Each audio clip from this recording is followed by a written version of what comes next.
रासायनिक बुरशीनाशक जमिनीत सोडताय म्हणजे तुम्ही 100% पाप करताय. जसं कॅन्सर पेशंटला किमोथेरपीच्या फायद्याबरोबरच काही नुकसान सुद्धा झेलावे लागतात.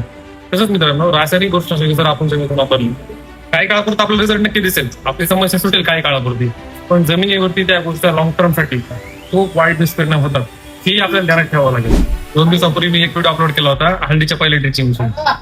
त्या ड्रेचिंग मध्ये मी हे सांगितलं होतं की 19 सोबत आपण रासायनिक बुरशीनाशक न वापरता जैविक बुरशीनाशक वापरा. त्याच्यावरती काही लोकांना त्रास झाला त्या गोष्टीचा. तो मित्रांनो मी खरं बोलतोय, रासायनिक बुरशीनाशक वापरणे म्हणजे पाप करण्याबरोबर तर आहे. मित्रांनो, रासायनिक बुरशीनाशक ही किलर असतात.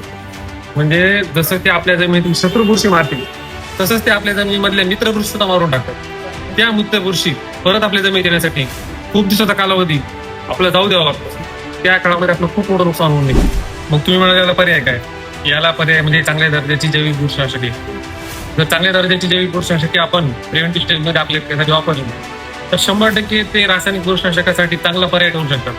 आता काही शेतकरी म्हणतील की आम्ही तर जैविक बुरशीनाशके खूप दिवसापासून वापरतोय, आम्हाला त्याचा रिझल्ट भेटत नाही.